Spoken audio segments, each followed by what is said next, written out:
Hey, welcome everybody to another amazing Microsoft Reactor episode. I'm Jaflet, and it's always great to be on these sessions with you all. As to have all other sessions, it's an amazing opportunity for you all to learn about Microsoft technologies, to learn about Microsoft tools, but most importantly, learn key things that you need to build an amazing career in technology. Tell us in the comment section, where are you joining this live stream from? I'm currently joining all the way from Africa in Nigeria, and we'd love to know where you are joining this stream from. Key things to take note of while on this stream is to be aware of Microsoft's code of conduct. While on this stream, please be aware of others. Please be friendly and respectful. We want you to be welcoming, and we want you to be understanding of the differences of each other. We want you to also ask your questions for our speakers to respond to, but ensure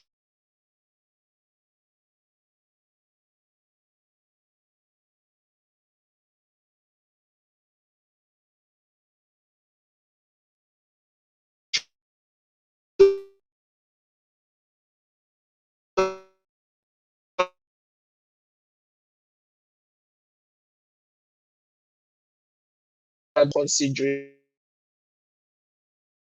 in technology. And in this series, we have covered different career paths. For example, in the first series, we talk about how students and those starting of their career can become data analysts and how they can head over to build an amazing career as a data analyst. We then went on to talk about cloud advocacy, which I'm sure you all loved learning about. And today, we're talking about what the data science career path looks like. We have an amazing guest as always, and she's going to walk us through today's session. Let's introduce our amazing guest, and then we'll get over to bring her on board. In today's session, we'll have Bethany Jepchumba. Bethany is a cloud advocate at Microsoft, and I've had the opportunity of working with Bethany. Both of us were Microsoft Learn Student Ambassadors before we became cloud advocates at Microsoft. She loves data science, she loves artificial intelligence, and she loves machine learning. And she comes from a family of marathon runners, but has decided instead of running races to run code instead. Before we bring Bethany up and our co-host for this session, I would like to play a 30 seconds intro video to welcome you all to Microsoft Reactor, and then we'll dive straight in.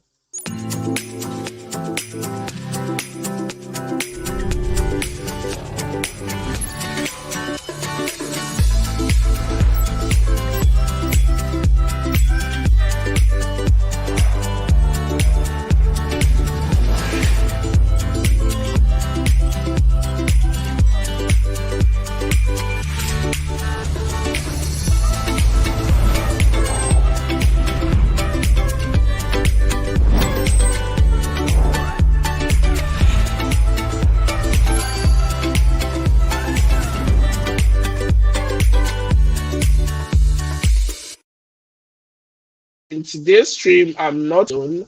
I would be having a Microsoft Learn Student Ambassador who would be taking on this session and then would introduce Bethany. Her name is Igariva Stephanie. So Stephanie, would you say hi to say hi to everybody and then bring Bethany up? Hi everyone, I'm Stephanie. I'm Microsoft Learn Student Ambassador and I'm happy to be here today. So today I want to welcome you all to our coffee chat series, and I'm thrilled to have you all here for an insightful conversation on data science, artificial intelligence and machine learning. And our guest speaker today is Bethany, and she's a passionate data scientist and also a former Gold Microsoft Learn Student Ambassador. And she'll be bringing a wealth of knowledge and experience to the table. So let's welcome Bethany on stage.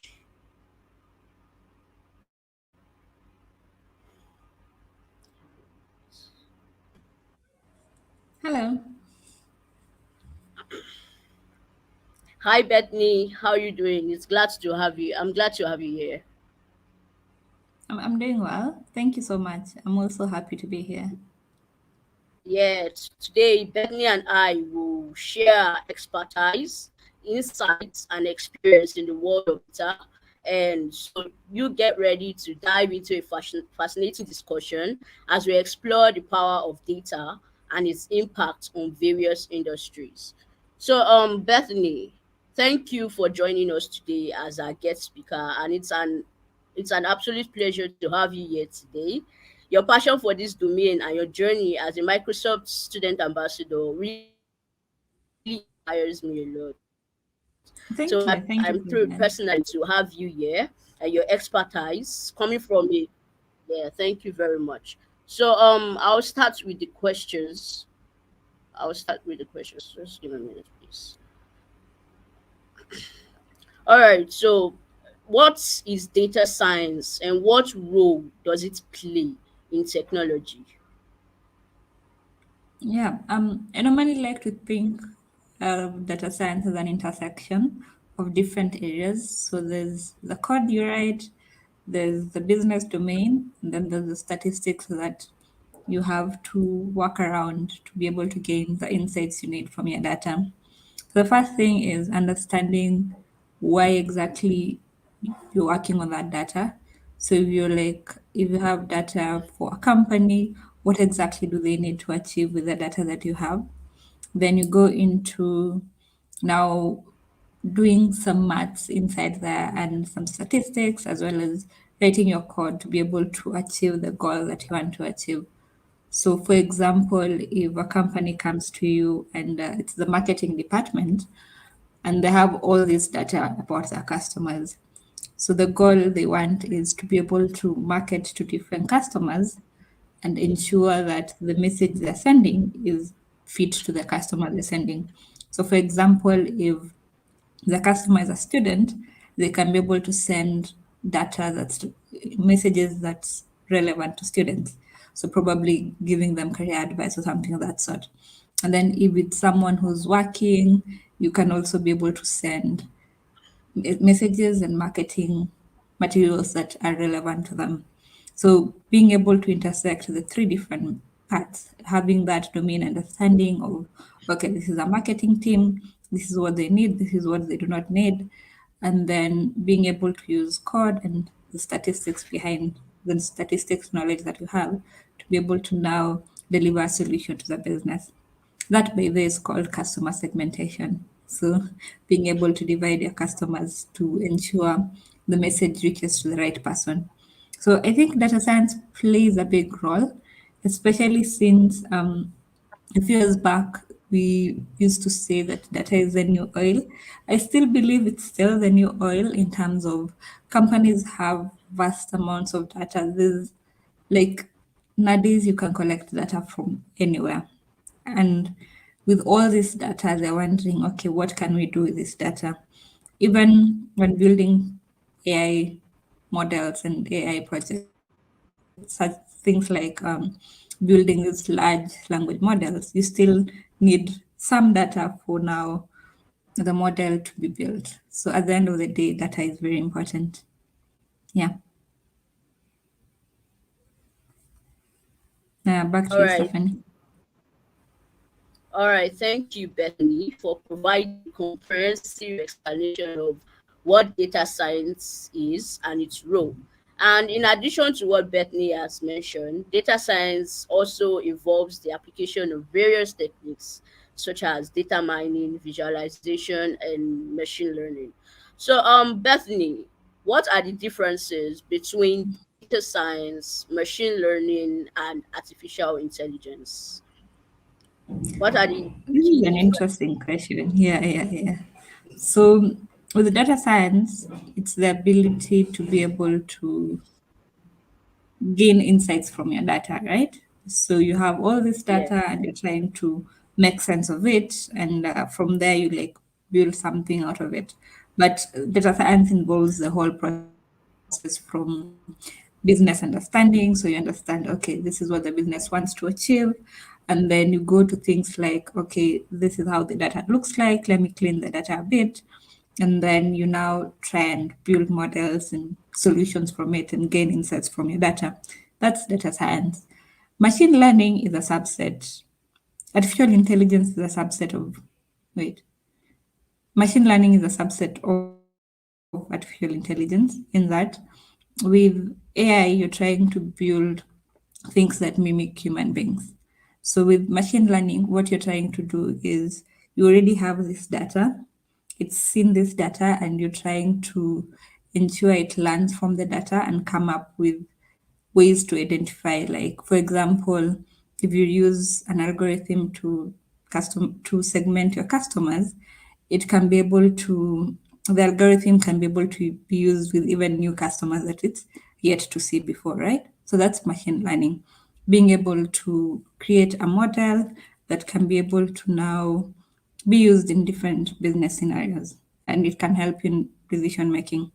When it comes to AI, it's different in that it uses human like behavior. So it mimics what us as human beings can do to be able to perform different tasks. For example, as human beings, we can speak, right? We can type messages, we can see things, and so on. So with AI, it's trying to mimic that human behavior. For example, if you're using custom vision, it can be able to identify different objects around you. So it can say this is a microphone, this is a human being, this is what else do I have? This is a laptop in front of me, and so on. And then it can also be able to identify probably this is Bethany as a person, and that's Jafflet as a person. The other thing is like NLP can be able to tell you, that's natural language processing, can be able to tell you, okay, with natural language processing, probably this person is saying something good. That's sentiment analysis, is saying something positive, or this person is saying something negative. That's still sentiment analysis, being able to tell, okay, this person can be, when they speak, they might be saying something good or bad. And then, of course, with the large language models, it now comes whereby it can be able to generate new and unseen text. So if you ask it a question, it can be able to give you something like a chatbot, it can be able to give you information and can be able to have conversations. So it mimics the human like behaviors that we have. Other things it can do is probably translate between one language to another, or translate like I'm speaking, and it can be able to translate and caption the text that the words that I'm saying. So probably if caption is enabled in this YouTube video, you can just turn it on, and you can, if someone is probably deaf, they can be able to follow along with what I'm saying. Yeah. Back to you, Jaflet. Great. Beautiful explanation of the difference between data science, machine learning, and artificial intelligence. And I think a lot of time it gets a couple of people confused, right? But glad that you have helped us to break that down. Now, for someone who is deciding to dive into data science, and where exactly do they start from? What programming languages do I, for example, if I'm starting off my career in data science, do I need to learn or focus on? So pro Python. So for the first thing I'll say is if you want to start learning data science, use Python. But Python is not the only language available. So you can use different languages like Julia, or depending on your likes and dislikes. Why I use Python is mainly because prior to learning data science, I used Python to like create web applications, so doing things with Django and Flask. So it was easier to just switch the same language. And then the good thing with Python, it's close to human like. So it's very easy to understand and to read. The code is very simple. If you compare it with something like C++ or Java, where you have, when you're printing something, you have to, I don't know, write several lines of code just to print something. With when you're using like Jupyter notebooks and Python, you don't even have to write print in some cases. You just define like from this data frame, I want to find the first five values. So I'll just do df.head and run my notebook, and it will print the first 5 values of the data set. So that's why I like Python. It's easy to understand, easy to read, and it has a couple of documentations and a couple of resources available. The other question was around how do you get started learning? Or you just asked Yes. about the languages? Yes, of course. You could also add that. So, although that will come later on, but are there any resources for those who probably want to dive into Python, just the same way they're going with you, they want to go along with you, they want to be like Bethany and um, build solutions with Python. Are there any places you think they can find these resources? Yeah, so whenever someone asks me about resources they might need to get started, the first question is asking them around, okay, you want to get started with data, you want to learn something new. How do you normally learn when you're starting out? How do you normally learn something new?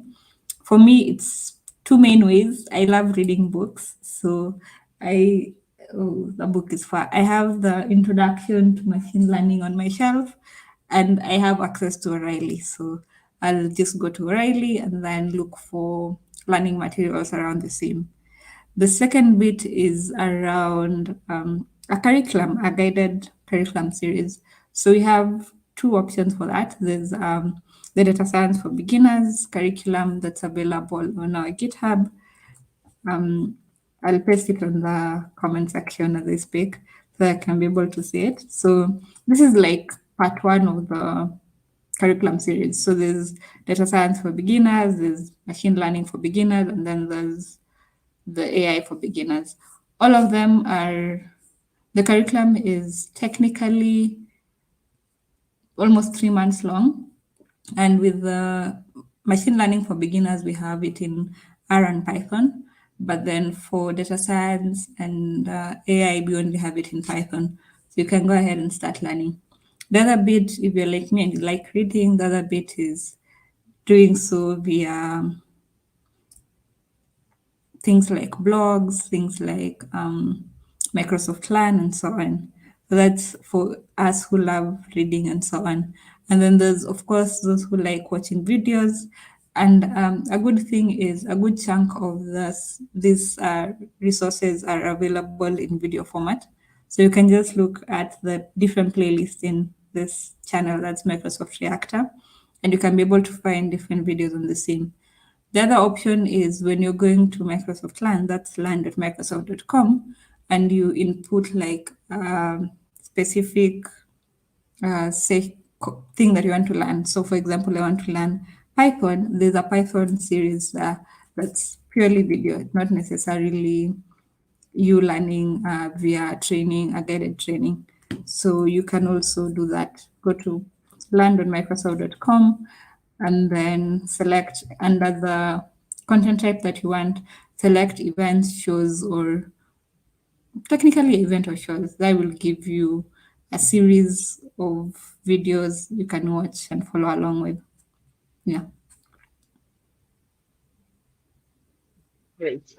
Thank you very much, Bethany, for taking into consideration that there are people like me who don't like reading, and so you also provided resources for people like me who don't really like Yeah. reading. Thank you very much for that. So one quick question just before we dive into our next question and bring Stephanie up.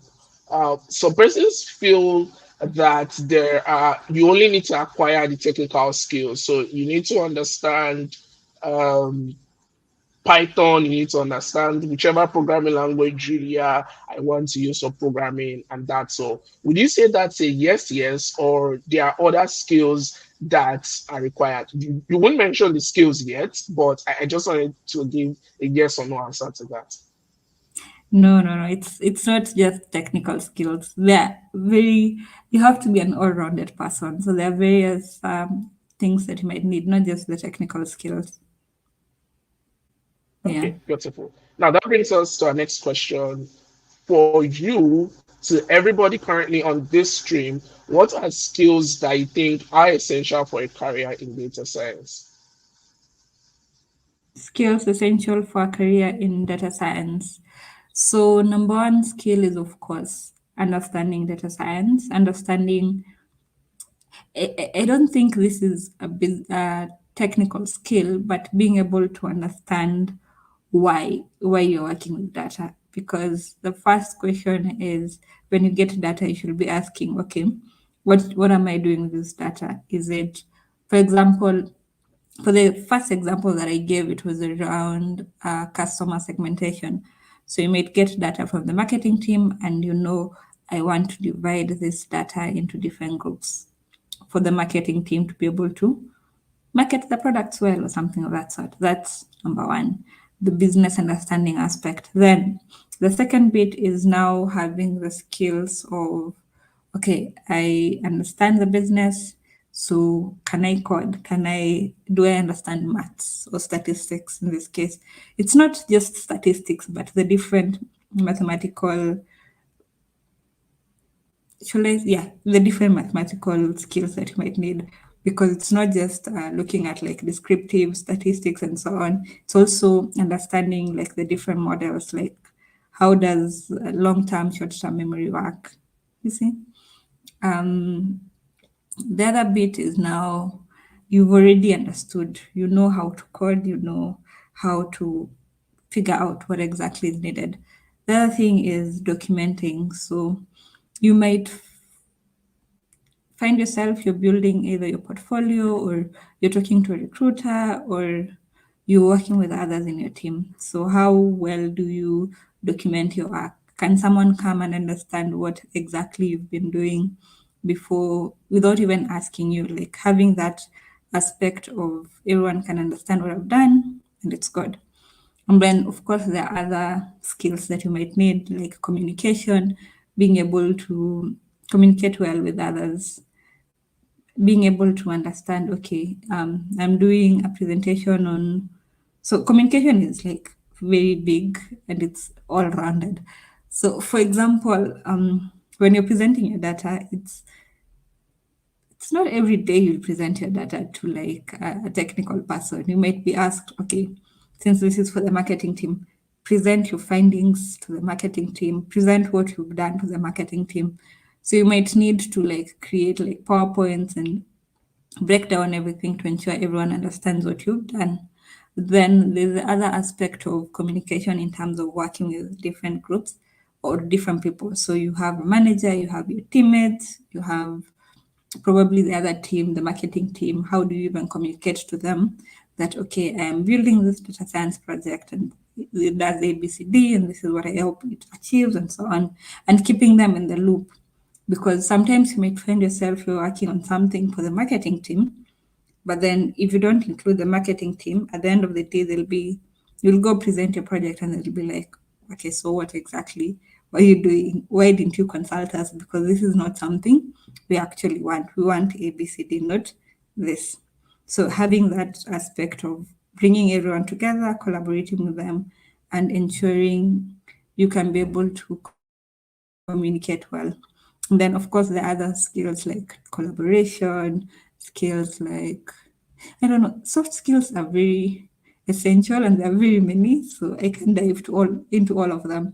But collaboration and communication is the top, other than your technical skill, and then having that business understanding. Yeah. Great, great. Thank you very much, Bethany.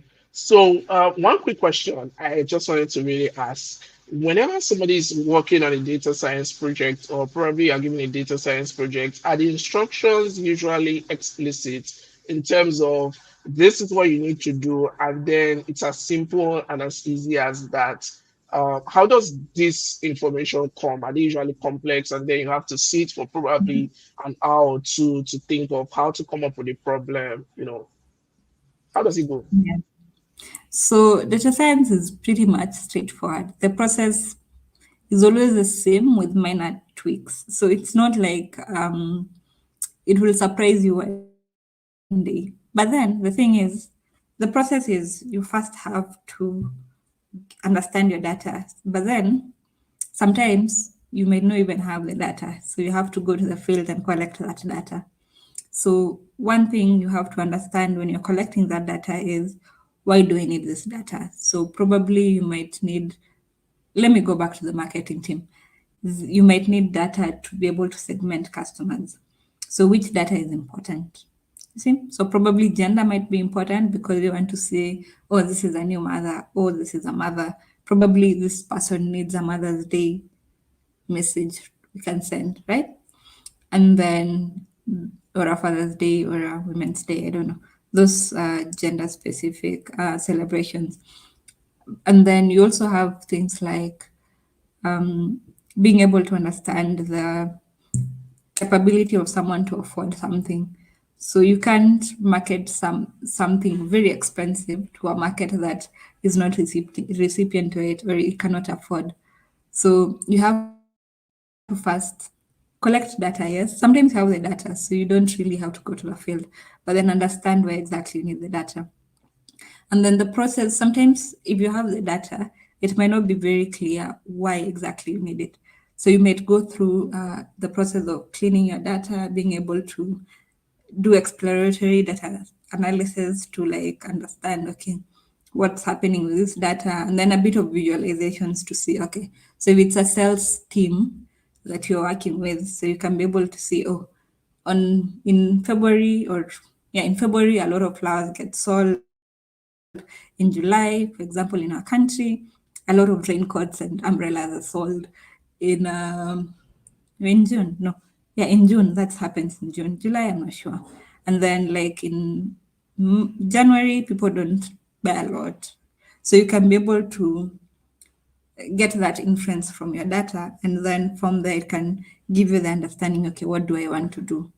And then after you explore your data, you then go to modeling, deploy your model, or share your model, or so on. So the process is pretty much like 5 major processes, but it does not necessarily go linearly, but 5 major processes. At one point or another, you have to go through one of the processes, unless probably you don't have to deploy the model. So you'll just end with, okay, trained model, done. Or sometimes you don't need the model. So just end with, okay, this is how the data looks like. This is what I understand. This is what we should do. That's it. Yeah. Walking us through the entire data science life cycle. I mean, with the way you explained it, it looked pretty easy, but I'm sure it's not as easy as you think it is. But I'm glad you also shared some resources with us, which you can see currently displayed on the screen. You can check out those resources and be sure to dive on them to begin learning about data science. So, Bethany, I'm a beginner data scientist and I have worked on projects. Do you think I should showcase this project? Do you think I have to wait till I've worked on a very large project before I showcase it? Or I also need to showcase those little projects I work on? So when it comes to projects, or technically when it comes to learning, I normally advocate for learning in public. I've done this with a lot of my mentees or a lot of people who are new to tech who ask me, okay, what can I start doing? I'm looking for a job, so what can I start doing? So I normally tell people the first thing that you normally do, you've already identified that you want to do data science, right? You probably found resources online like the data science for beginners curriculum. And in that curriculum, the good thing about it is with each and every step, you get to work on different projects. So while working on projects, I find it very interesting if you share your projects. Most of the time, you'll be working with GitHub or I think Art Studio. I don't know how you deploy the Art Studio, but there's a way you can be able to share your work in R or GitHub. So if you're doing with Python, you use Anaconda or Jupyter Lab or VS Code, you upload your code to GitHub and you share on GitHub. So being able to show people your progress step by step. So, hey, this day I was able to look at the iris data set. I can be able to differentiate that this petal stands for this flower, this is for this flower. You've done your first project. I think 80 or 60% of data science do that project as they're starting out. So you can be able to showcase, hey, I can be able to tell flowers, I can be able to classify flowers, and I understand what it does. But then you put your own spin to it, like you add your documentation, you ensure everything is well and clear. Like if someone is coming to look at your code, they can say, oh, this person actually understands what they were doing. And then you go ahead and do a more complicated project, probably the Titanic data set. You share that, and they can be able to see, oh, so this person has been able to classify, not only classify people, but can be able to, since the iris data set is pretty clean, the Titanic shows that you actually can be able to work with messy data, and real world data is messy. So it shows, hey, this person can work with messy data. Okay, so that's step two.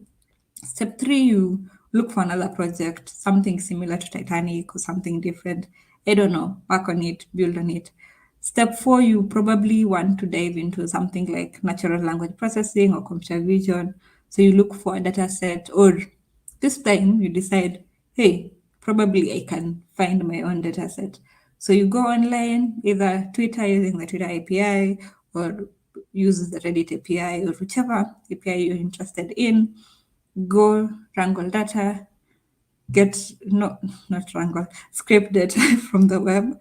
So you scrape your data, or you look for your data from the web, and then that's a new thing you can do. You can actually look for your own data, even if you don't reach the sentiment analysis part or the keyword classification part. It shows you can be able to do this thing, and then you do, like, doing this tiny projects that show you can do different things. And then probably for the first project, since it was an iris data set, it's not something that you can use in a real life scenario unless you go outside and look for the specific iris flowers. It's something that technically you can't deploy and people use. But then if you're doing the Twitter sentiment analysis project, and you want, or do something else like online reviews, and try to gauge, is this review positive, is this negative, deploy it into like a project now. Deploy it using Flask, using Django, using R Markdown or Streamlit, or whichever service you want. Have it deployed. And then you can actually show a recruiter, you can actually test this here. One of the projects I did was during COVID. I did a project classifying different jobs, like postings. So we normally have these hashtags in Kenya that show you there's work available. So the hashtags are normally in Kiswahili, but then the jobs are normally in English and so on. So you'll find like a hashtag iko kazi KE or something of that sort. So I went and used the hashtags to get data. So getting the keywords from the data, and then you see the way job description starts. So like, hey, I'm looking for a data scientist that can do ABCD. But then the problem is sometimes people just ride on hashtags like it's trending. So probably I can sell my business because this hashtag is trending. And you find that a lot of the tweets that have been tweeted do not really represent jobs.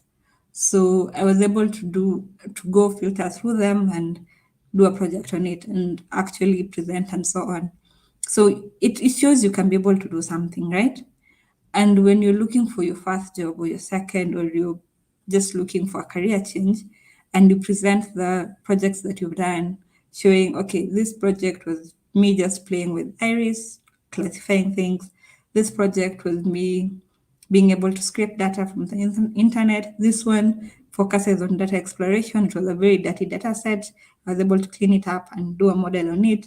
This one, I actually deployed it, and so on. So the recruiter can be able, or the person who's on the other side of the hiring table can be able to see your work, and you can be able to now get the job you're looking for, or even get leads. And then there's this thing I normally see. When you go to the beach, there's normally a lot of sand. And that's technically what the developers currently are. There's a lot of developers.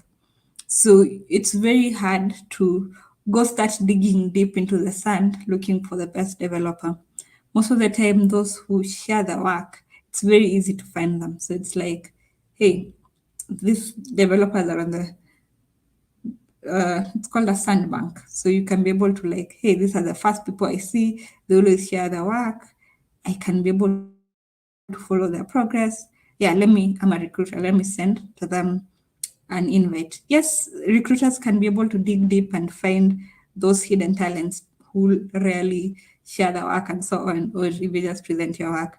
But then it's easier if you're looking for a job to land one when you've already started sharing your work, even if it's the tiny, tiny details. Even if it's like, hey, I just did the iris, that's it. I loaded data today, that's it. Yeah. Great. Thank you, Ben. So for all those joining this stream that are hoping to start on their data science career, I have good news for you all. Start small. And like Bethany has told us, you can keep going along the way. When you do the Iris data set, probably go on to the Titanic data set and just keep going, keep going. As time goes on, you'll get to see that you get better. But most importantly, be sure to share your project on GitHub and all of the platforms that Bethany had talked about. I guess if I had someone like Bethany, probably in the past to teach me data science, I probably would have been a data scientist. But it's never too late. So Bethany, please, you could also walk me through the data science career path after this session. Yeah. Now, our No. next question for you is all about technological growth. With Microsoft Build, for example, which has been going on for the past couple of days, I've seen lots of change, lots of new technologies coming in, lots of new tools coming in. For a data science, for example, our question is how can they stay updated with the latest developments in data science? So I'll approach this in a couple of ways. Number one, there's this thing called the shiny object syndrome, whereby Microsoft has launched a new product and you're like, hey, this is a new product. Let me go and check it out. And then you leave the one that was announced the other week because this is a new product. So you're like, then you spend time on it for like 3 days, and then it's like, there's another new product that's being launched by so and so company. Let me check it out. So that's something you need to avoid, especially when it comes to data science and AI, because this is a very rapidly moving it's that era of AI technically. So it's that thing that will move very fast. It will change, and you have to ensure you not straying so far away, but also keeping into like ensuring you still keeping updated. So the second thing I'll say is I code in Python. So that means I can actually understand the whole data science process in Python from the first step up to the last step. So that's the first thing you need to do. Understand, okay, this is Python or R or Julia. I can understand how it goes from A to Z. I can build a model with it. I can be able to use it to do stuff. And then from there, you add the other bits and pieces that you want to add. So for me, how do I stay updated? As I said, I love reading. So of course, reading long content may not be the best way to stay updated, because if I read a book that was published in 2022, by the time it's 2023, there's something that's changed slightly. But then I love reading because it's something that someone pours a lot of time on it, and you still get a lot of details from it. There's actually a book I'm currently reading. Let me look for the title. It's 1 second. I look for the title. Uh, where's my reader? So the book is around AI, and it's called 10 Billions of Our Future, AI 2041 by I can't pronounce that name. But yeah, it's a book that I have on my phone and I'm reading currently. So it's something that keeps me updated. The other thing, since I like reading, is of course reading blogs, subscribing to things like um, driven data science, or things like towards data science and so on. So ensuring you read a blog here and there to keep updated. And then for products, ensuring you also go through like the documentation. And a good thing is, since I work at Microsoft, I sometimes get to test the products before they're launched. So like Microsoft's Fabric, I was able to test the data science part of it, look into the documentation and so on. So that's something that, of course, if you get an opportunity to work in a big company or a company that's building their own products, that's something you can actually be able to do. And then of course there's the video content. For me, if it's not comedy, I won't watch. But for video, I think, yeah, just ensuring you're subscribed to the right with YouTube channels, or subscribe to the right, I don't know, plugged into the right meetup communities. If you want to watch the live thing that's happening. Sometimes there's actually like AI shows people are normally interested in. So you can also plug into different things and ensure you stay updated. But for me, it's just books and blogs.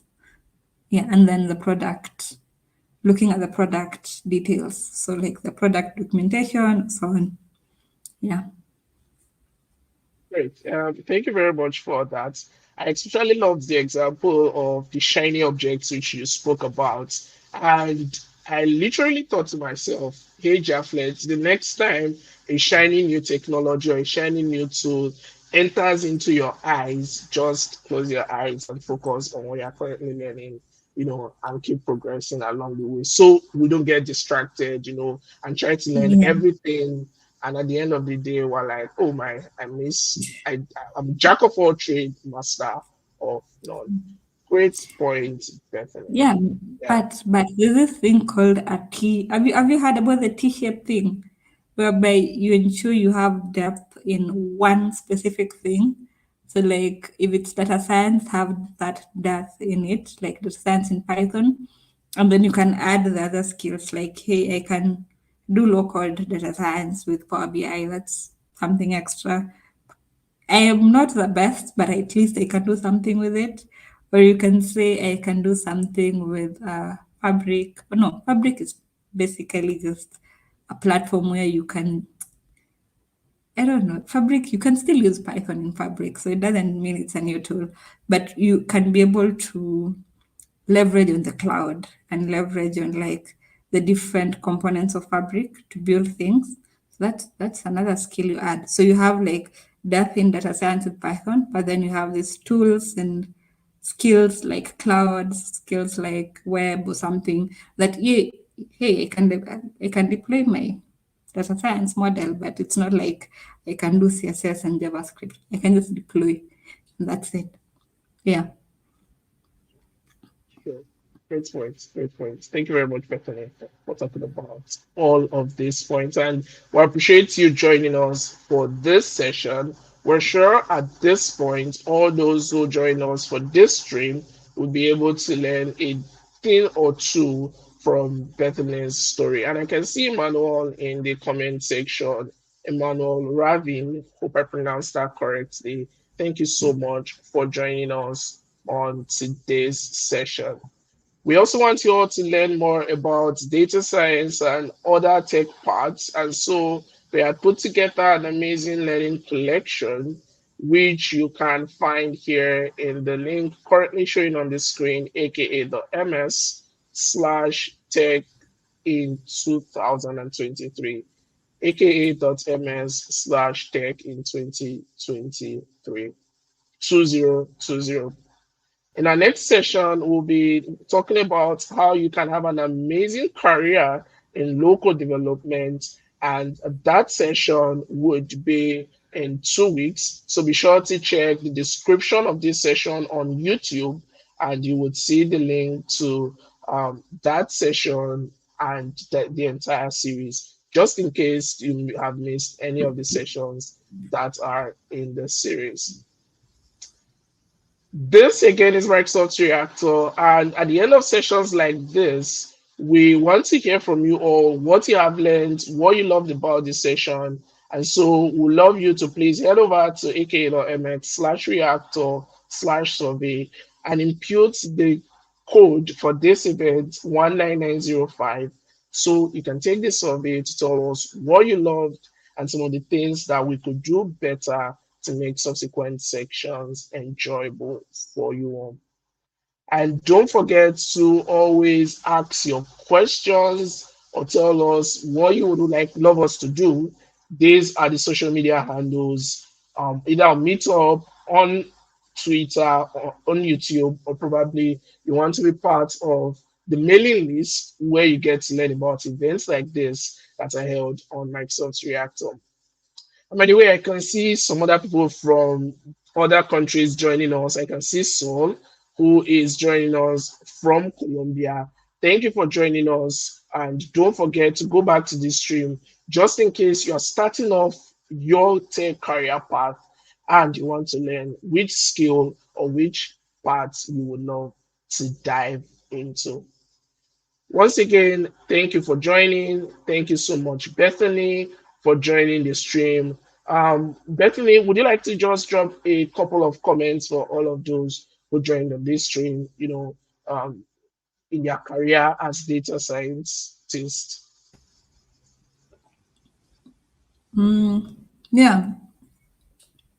So I think the only thing I can say is data science is an interesting path, and just get started. Try and work on a data set and try and do a simple notebook and see if you like it. Because at the end of the day, there's various fields in tech, very many fields. And even with data science, it has very many ways you can be able to implement. There's the good thing about data science is you can find yourself liking one part more than the other, and you have a different role. So, for example, if you love the visualization part, you can do just data analytics and that's it. That's your role. Or be a Power BI engineer or something, right? And then the other bit is if you like the ML part, you can become an ML engineer. That's it. If you like the first bit around data, ensuring everyone has their data, looking for that data, you can become a data engineer. So go ahead, do one of your first notebook. You can even go to the course that the curriculum that I just said, do the first lesson that has a project and see how you like it. I'm pretty sure you'll enjoy it. And then remember, the process is the 5 step: getting your data, understanding your data, exploring your data, being able to visualize and like go into it and ensure it's clean and so on, building your model, and then finally deploying your model. So yeah, that's it from my end. Great, thank you very much. And I just noticed we're actually wearing the same color of hoodie, if not exactly the same type, Bethany.